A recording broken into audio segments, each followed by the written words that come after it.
Thank you, Minister. In the next 2 or 3 years, I will focus on the third aspect of our strategy, which is to build globally leading workplaces. And under this, I will focus on 4 key areas. 1 is workplace safety and health. 2, helping low-wage workers. 3, promotion of work-life harmony. And lastly, the management of foreign worker well-being.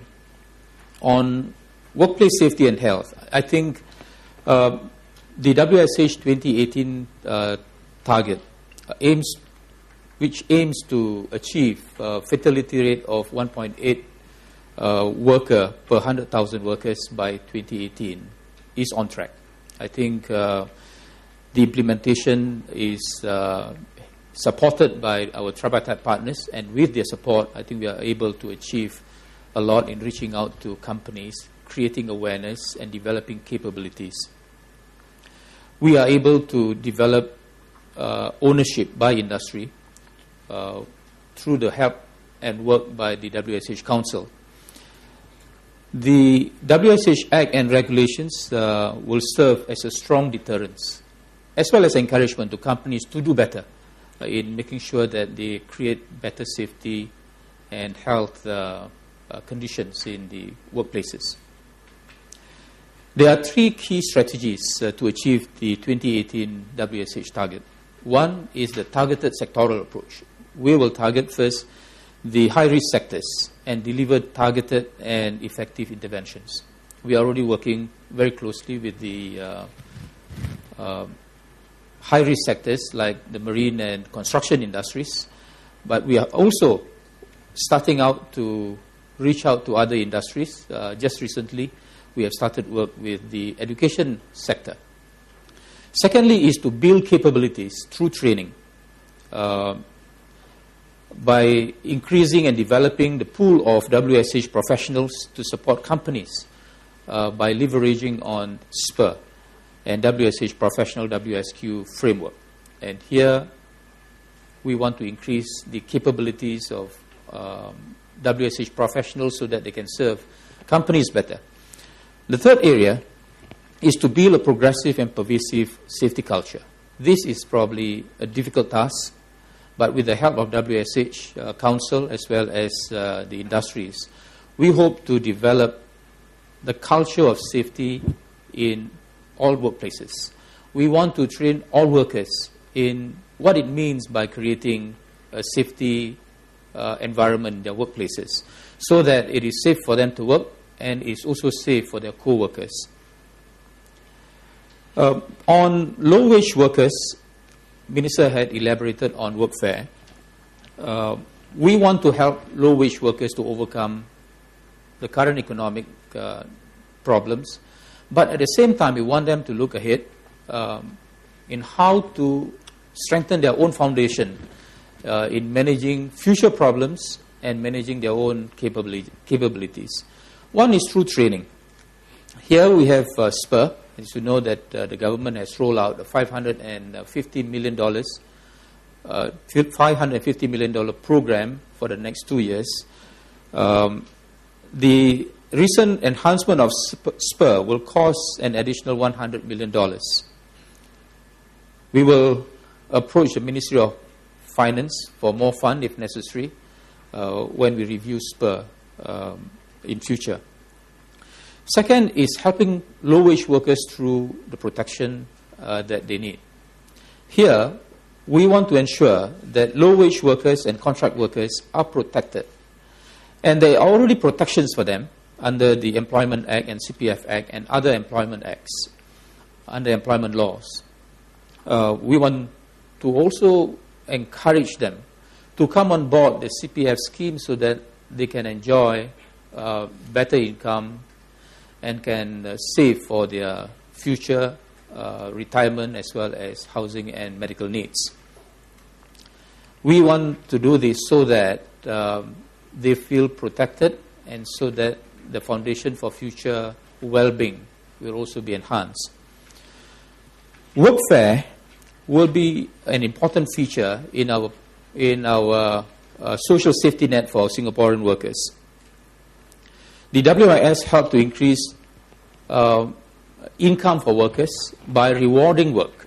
And we want to emphasize that we want to encourage Singaporeans to work, and we want to reward work so that they can have proper savings for their retirement. About $300 million have been paid out to workers under WIS, benefiting 300,000 workers, both self-employed as well as casual workers, as well as workers, for work done in 2008. And we hope to encourage more casual workers as well as the self-employed to come on board the CPF scheme so that they can benefit from WIS and the special payment this year. The third area of my work will be is work-life harmony. Here we want to encourage the companies to implement work-life policies and practices that will not only help their workers but also enhance their own company's capabilities. There are workers in Singapore who can only work on part-time basis and on flexible arrangement because they have to look after their families or they have peculiar needs at home. So we want companies to look into possibilities of developing work-life practices that will attract such workers to return to workplace or to continue to work. The Wealth Fund grant has been doubled to $20,000 per company, and the take-up rate has been good. Flexi Works has also been extended by another year as at 1st March 2009 with a budget of $3 million. The qualifying age for such workers has been reduced from 35 to 30. This is to encourage companies to attract women, younger women, to return to work. To date, the Wealth Fund has benefited about 500 organizations or companies, and more than 90% of the companies are SMEs. And because half of our employees, our workers, are in SMEs, it is important that we reach out to SMEs in order to attract our workers to return to work or to remain working. The Flexi Work scheme has seen 76 companies from diverse industries to come on board, and they are from F&B, retail, hotel, and security sectors. Management of foreign workers' well-being. We want to emphasize that we want to look after the well-being of all workers in Singapore, local and foreign. Because of the large number of foreign workers in Singapore, we want to make sure that their well-being and their welfare are taken care of and well protected.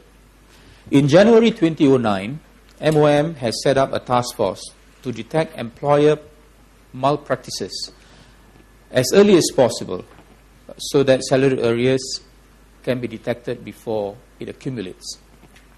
More than 40 employers have been taken to task since then, thanks to the early intervention measures put in place by MOM. Secondly, we also want to make sure that companies employ local workers properly and as they have reported. Here we want to make sure that false reporting of employment of local workers can be eradicated. Phantom worker employers, therefore, are taken to task, and work permit applications are now tightened so that we can detect such malpractices early.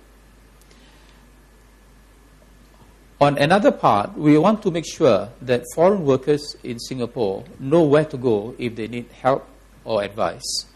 We have worked with and encourage NTUC and SNEF to set up the Migrant Workers Centre to provide one-stop service and assistance on employment-related issues and problems for our foreign workforce in Singapore. Having said that, the management of foreign worker well-being, however, is a concern of everyone. Employers, the government and the union must continue to work hand in hand to make sure that we can continue to provide the protection and support to foreign workers in Singapore, because they have contributed significantly to our well-being and our development. MOM will continue to support voluntary organizations and which provide services to foreign workers. For example, FAST, the Foreign Domestic Worker Association for Skills Training, FAST, provides a lot of training opportunities for foreign domestic workers in areas such as looking after babies and infants, looking after aged elderly and the elderly at home. They also organize cooking classes with certification for foreign domestic workers. We will continue to work with HOME and other organizations which serves to provide services to foreign workers, including foreign domestic workers. Besides the well-being, another challenge in managing foreign worker is facilitating a harmonious coexistence between locals and foreigners. As you know, there is a ministerial committee headed by Minister Gan Kim Yong to coordinate whole-of-government approach and efforts to facilitate a harmonious coexistence between local and Singaporeans and foreigners. We will continue measures to educate foreign workers in Singapore about Singapore laws and Singapore customs so that they can acclimatize, they can get used to living in Singapore better. But we also need to work with Singaporeans to welcome foreigners because they have contributed significantly to the development and progress of Singaporeans themselves. While the government can play its part to protect and improve the well-being of foreign workers in Singapore, we will continue to need the support and contribution of employers and Singaporeans alike.